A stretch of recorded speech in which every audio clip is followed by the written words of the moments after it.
In the heart of Chicago's South Side, where the relentless hum of city life seeped through thin apartment walls like an unending symphony of struggle, Maya Thompson first fell in love with numbers. The year was 2010, and the world outside their two-bedroom unit was a chaotic blend of honking cars, distant sirens, and the occasional laughter of children playing hopscotch on cracked sidewalks. Inside, under the dim flicker of a single incandescent bulb that buzzed like a trapped bee, 5-year-old Maya sat cross-legged on the worn linoleum floor. While neighborhood kids chased fireflies or clutched plastic dolls, Maya traced intricate fractals on scraps of newspaper with a stubby crayon. The patterns unfolded before her eyes, endless repetitions of shapes that grew smaller yet mirrored the whole, whispering secrets of infinity that no one else seemed to hear. "Mama, look," she'd say, holding up her masterpiece, her wide brown eyes sparkling with wonder. Lena Thompson, her mother, would pause from scrubbing the kitchen counter, her nurse's scrubs stained from a 12-hour shift at the county hospital. Lena's face, etched with the lines of exhaustion from raising Maya alone after her husband's untimely death in a factory accident, softened into a smile. "Baby girl, that's beautiful. You're going places they can't even imagine," she'd reply, her voice a melody of pride laced with the gravel of fatigue. Lena had immigrated from Jamaica as a teenager, chasing the American dream, only to find it guarded by barriers of race and class. But in Maya, she saw a beacon, a child whose mind raced ahead like a comet. By age 7, Maya's talent had evolved from doodles to something profound. One rainy evening, as thunder rattled the windows, Lena pored over her nursing textbook, frowning at a probability puzzle about patient recovery rates. "This thing's got me stumped," she muttered, rubbing her temples. Maya, perched on a stool beside her, tilted her head. "Let me see, Mama." With a furrowed brow, she scanned the page, her tiny fingers tapping rhythms on the table. Minutes later, she explained the solution step by step, the binomial distribution, the likelihood calculations, as if it were a simple bedtime story. "It's just patterns, Mama. Like stars connecting in the sky." Lena's jaw dropped, her eyes filling with tears. How did you know that?" From that moment, Lena vowed to nurture this gift. She scrimped on groceries to afford after-school programs at the community center, though they were underfunded and overcrowded. When those fell short, Maya turned to the public library, a sanctuary of towering shelves where she devoured books on algebra and geometry. YouTube became her virtual classroom, with tutorials on calculus playing late into the night on their ancient laptop. Neighbors whispered about the little genius, but Lena shielded her from the envy, reminding her, the world ain't always kind to black girls who shine too bright. But you keep shining anyway. As Maya entered her preteen years, her prowess shone brighter. By 12, she was dominating local math bees, her small frame standing tall on makeshift stages in school gymnasiums. The trophies, cheap plastic things with golden figures holding calculators, piled up on a sagging shelf in their living room, each one a quiet promise of escape from the cycle of poverty. But victories came with shadows. In the hallways of her under-resourced middle school, classmates teased her relentlessly. "Brainiac Maya thinks she's better than us," they'd sneer, or worse, hurl racial slurs that cut deeper than any equation could solve. Lena taught her to brush it off. "They're scared of what they don't understand, baby. Use it as fuel." And Maya did, channeling the hurt into hours of study. Solving problems that would stump college students. Her favorite was exploring prime numbers, those elusive building blocks of mathematics that hid patterns waiting to be uncovered.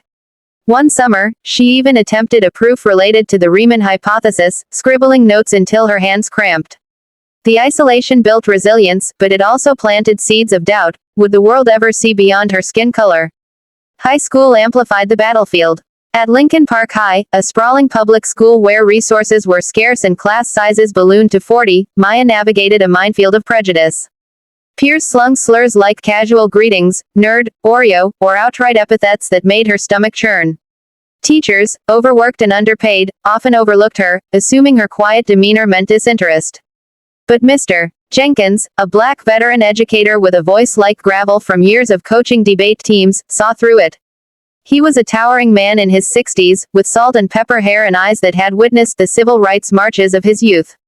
"Maya, you've got a spark that could light up the world," he'd say during after-school sessions, where he'd challenge her with advanced problems. "Don't let them dim your light. Math isn't just numbers, it's power." Under his guidance, Maya honed her skills, debating proofs like a lawyer in court. She dreamed big. Wellington University, an elite institution rivaling the Ivies, with its renowned math department. It was a fortress of intellect, where breakthroughs in topology and number theory were born. Guarded by Dr. Reginald Hargrove, a legendary professor whose seminars were whispered about in academic circles, Wellington represented the pinnacle. Maya's portfolio became her weapon. Perfect SAT scores, a flawless 1600, a self-taught proof of a minor theorem in number theory that she submitted to a youth journal, and recommendation letters from Mr. Jenkins and others calling her a once-in-a-generation talent. Nights blurred into marathons under the flickering lamp, Lena's encouraging nods and cups of chamomile tea her only companions. When the acceptance letter arrived, thick envelope, embossed seal, Maya sobbed in Lena's arms. "We did it, Mama. We're breaking through." Yet Wellington was no enchanted castle, it was a labyrinth of privilege and exclusion. Arriving on a crisp September day in 2023, Maya stepped onto the sprawling campus, her backpack slung over one shoulder, filled with second-hand textbooks and unshakable hope. The Gothic buildings loomed like ancient judges, their spires piercing the sky, while manicured lawns buzzed with students from affluent backgrounds, legacy admits with designer clothes and effortless confidence. Maya, one of the few black faces in a sea of white, felt the stares like pinpricks. Her roommate, Emily, a bubbly white girl from Connecticut's suburbs, greeted her with a polite smile but a question that stung. "You're from Chicago." "Like, the bad part."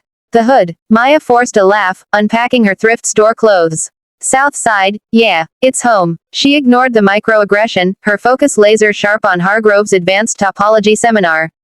She'd researched him obsessively, a Pulitzer Prize winner for his work on knot theory, silver-haired, piercing blue-eyed, in his late 50s, a titan who demanded perfection. Online forums hinted at darker traits. "He hates diversity hires," one anonymous post read, detailing rejected minority applicants. Maya dismissed it as sour grapes. "I belong here," she told herself, practicing her pitch in the mirror. Her first visit to Hargrove's office was a pivotal moment, charged with anticipation. The door was heavy oak, the room inside a sanctum of intellectual grandeur, walls lined with leather-bound tomes on differential geometry, shelves groaning under awards from the Fields Medal Committee, a massive desk cluttered with papers scrawled in elegant script. She knocked softly, her heart thundering like a drum. "Come in," he barked, not lifting his gaze from his antique fountain pen. Maya entered, smoothing her blazer. "Dr. Hargrove, I'm Maya Thompson, a freshman. I'd like to discuss joining your advanced topology seminar." Finally, he looked up, his blue eyes narrowing as they appraised her, cornrows neatly braided, skin the color of rich earth, posture radiating unyielding confidence.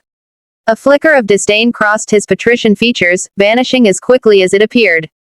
"Miss Thompson," he drawled, his voice laced with condescension, "my class is not for everyone.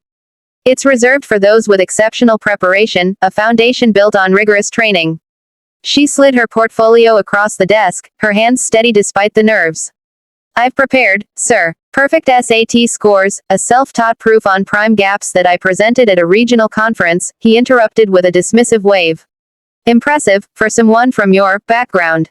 But topology requires a certain rigor that public schools like yours rarely provide. It's not just about memorizing formulas, it's about intuitive grasp." Her stomach twisted into knots. "With all due respect, sir, I solved Fermat's last theorem recreationally last summer, as a thought experiment." His laugh was a sharp, cold bark. "Ambitious, I'll grant you that. But ambition isn't aptitude. Students like you often disrupt the flow, requiring extra attention that detracts from the group." The words hung heavy. "Students like me," she echoed, her voice steady but edged with steel. He leaned back, steepling his fingers. "Don't make this about race, young lady. It's about merit. Pure and simple. Good day." He returned to his notes, dismissing her as if she were an errant fly. The door clicked shut behind her like the final nail in a coffin. Tears stung her eyes as she hurried down the hallway, the grand arches blurring. She refused to let them fall, not here, in this place that already viewed her as an intruder. But the rejection rippled outward like a stone in a pond. Word spread through the campus grapevine, fueled by Hargrove's influence as department chair. In the dorms, whispers escalated to outright jeers. The charity case thought she could hack Hargrove's class. Snickered Chad, a lanky legacy student with a trust fund smile and a penchant for polo shirts. "Stick to basic algebra, sweetheart. Leave the real math to us." His cronies, Tyler, a smug frat boy, and their entourage, laughed uproariously, their voices echoing off the stone walls like mocking echoes. Maya overheard it all in the common room, each barb a dagger twisting in her chest. She retreated to her room, staring at her reflection in the cracked mirror. I'll show them, she vowed, her fists clenched. I'll make them eat those words.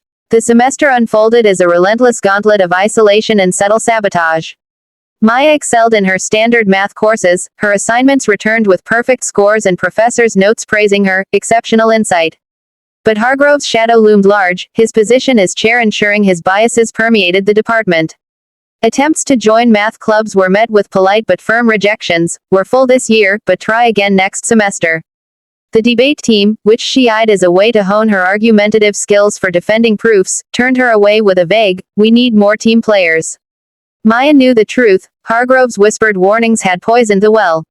In group projects, classmates sidelined her, attributing her brilliant ideas to luck or guessing. One particularly humiliating day in a crowded calculus lecture hall, Tyler accidentally bumped her desk, spilling hot coffee across her notebook. Pages of meticulously written notes dissolved into brown stains. Oops, he smirked, his eyes gleaming with malice. Guess you'll have to start over, just like with Hargrove's class. Laughter rippled through the room, the professor oblivious or unwilling to intervene. The isolation gnawed at her soul, turning meals in the dining hall into solitary affairs where she ate quickly to avoid stares. Nights blurred into endless study sessions, fueled by instant noodles and calls from Lena, hold on, baby. God, don't make mistakes. You're stronger than this. But doubt crept in like fog. Was she truly good enough, or was the system rigged to keep people like her out? To cope, Maya journaled her thoughts, pouring out frustrations onto pages that mixed math equations with raw emotion. Why does my skin make me a disruption? She'd write, then solve a complex integral to calm her racing mind. Amid the darkness, small lights emerged. Dr. Elena Vazquez, a sharp-witted Latina adjunct professor in her 40s, noticed Maya's talent during office hours. Vazquez, who had fought her own battles against machismo in academia, pulled her aside after class. Mija, you're wasting your gifts in these intro classes. Hargrove's wrong about you, dead wrong. Their conversations became lifelines, Vazquez sharing stories of her immigration from Mexico and the prejudices she'd overcome. Use the fire, Maya. Let it forge you. Maya also found solace in an underground network of minority students, meeting in a forgotten basement lounge. There was Jamal, a charismatic black engineering major with a warm smile and a quick wit, who organized the group. We've all been Hargroved in some way, he'd say, his voice steady. A brief crush flickered. Maya caught herself admiring his passion during late-night discussions, but she pushed it aside. No distractions, she'd remind herself. The group shared resources, venting about microaggressions and swapping study tips. It was here Maya learned she wasn't alone, that the system was flawed, not her. Then came the turning point, the National Math Olympiad regional qualifiers, hosted right on Wellington's campus. Maya signed up in secret, her entry form submitted online under independent participant, since the university wouldn't sponsor her. The event was a high-stakes arena, the auditorium packed with prodigies from across the state, pale-faced was kids from prep schools, armed with private tutors and confidence. Pencils poised like weapons, the air thick with tension. Maya sat in the back row, her name tag a stark reminder of her outsider status. Hargrove presided as head judge, his presence a brooding cloud from the front stage. The problems were brutal, designed to separate the elite from the aspirants, intricate proofs in abstract algebra, mind-bending geometry riddles that twisted space itself. One particularly thorny question demanded proving that for any integer n greater than 1, the nth Mersenne prime is odd, a deceptively simple statement hiding layers of complexity. To Maya, these weren't obstacles, they were poetry, symphonies of logic waiting to be conducted. Her pencil flew across the paper, unraveling the equations with elegant precision. She finished early, double-checking her work with a quiet satisfaction. When the scores were announced over the crackling microphone, a hush fell, followed by gasps. First place, Maya Thompson. Hargrove's face drained of color as he read her name, his hands gripping the podium. Tyler and Chad, seated nearby, exchanged shocked glances, their smirks evaporating. Maya rose, her chin held high, as applause erupted, reluctant at first from the Wellington contingent, then thunderous from the crowd. She accepted her certificate on stage, her hand brushing Hargrove's in a tense exchange. At the post-event reception, amid clinking glasses and forced smiles, he cornered her by the refreshment table. A fluke, Miss Thompson. Enjoy it while it lasts. The nationals will expose your true level. His words dripped with venom, but Maya's eyes blazed with fire. Watch me, Professor. Watch me shine brighter than you ever imagined. Qualifying for nationals ignited a firestorm of preparation. Maya transformed her routine into a warrior's regimen, waking at dawn to run laps around the campus quad, the crisp air clearing her mind for the battles ahead. She'd pound the pavement, mentally solving derivatives to the rhythm of her footsteps. Back in her dorm, she'd dive into advanced textbooks on topology and manifolds, her desk a fortress of stacked volumes and scattered notes. Dr. Vasquez became her clandestine mentor, meeting in coffee shops off campus to avoid Hargrove's spies. You've got the fire, Maya, Vasquez would say, her accent thick with passion as she drilled her on strategies. Let's dissect this Riemannian manifold problem. See the curvature. It's like the bends in life's road, you navigate them with grace. Their sessions stretched late, fueled by espresso and shared stories of resilience. Lena, from afar, sent care packages brimming with homemade jerk chicken and encouraging notes. You're not just fighting for you, girl. You're fighting for all of us who were told no. Video calls with her mother were emotional anchors, Lena's face on the screen a reminder of sacrifices made, overtime shifts, skipped vacations. But obstacles mounted like storm clouds. Anonymous notes slipped under her door or into her locker. Go back to the hood where you belong. One night, returning from a study session, she found her dorm room vandalized, her posters torn, her notebooks defaced with mocking equations that twisted her own work into caricatures. The campus police dismissed it as prank, but Maya knew better. Each attack only fueled her determination. She reported it to Vasquez, who rallied the underground group. We're in this together, they chanted during meetings, sharing similar tales of harassment. Jamal offered support, his presence a comforting constant. A brief moment of vulnerability saw them sharing a hug after a particularly grueling day, but Maya pulled back. Focus, Maya, she chided herself. Math first. To unwind, she'd sketch fractals again, finding peace in their infinite complexity. As word of her regional win spread, local media latched on. A Chicago Tribune reporter interviewed her. Black girl genius takes on elite math world amid discrimination claims. The story went viral, hashtags like hashtag Maya Math Prodigy and hashtag Break the Barriers trending on social media. Support flooded in, donations via GoFundMe covered her travel to nationals, messages from Black STEM leaders like Dr. Mae Jemison inspired her, but so did the hate. Online trolls branded her an affirmative action fraud, their vitriol a digital echo of Hargrove's disdain. On campus, Hargrove doubled down, using lectures to praise his handpicked, mostly white, male students while subtly undermining outsiders. Luck favors the prepared, and the privileged, he'd quip, his eyes flicking toward Maya's empty seat in his seminar. Washington, D.C. pulsed with energy as Maya arrived for the National Math Olympiad, the Grand Convention Center a coliseum of intellect. Flanked by Lena, who had taken rare time off work and beamed with maternal pride, and Vasquez as her official coach, Maya felt the weight of expectations. The venue was awe-inspiring, banners fluttering, cameras flashing from media outlets, spectators filling the seats. Competitors hailed from everywhere, Harvard-bound prodigies, international scholars with sponsors galore. Maya, in her simple tracksuit, stood out, but her resolve was ironclad. The competition was a multi-day gauntlet, team rounds where collaboration tested synergy, individual challenges demanding solitary brilliance, and lightning-fast buzzer rounds that rewarded quick thinking. In the team event, Maya led her ad hoc independent squad, other overlooked talents, to an upset victory, her strategies outpacing even the prep school powerhouses. That's my girl, Lena whispered from the audience, tears streaming. The individual rounds intensified the pressure. Maya dominated, her mind slicing through problems like a scalpel, differential equations, group theory abstractions. The final tiebreaker loomed, a proof on Riemannian manifolds, a labyrinth of curved spaces and metric tensors that could baffle experts. Projected on a massive screen, it demanded elegance amid complexity.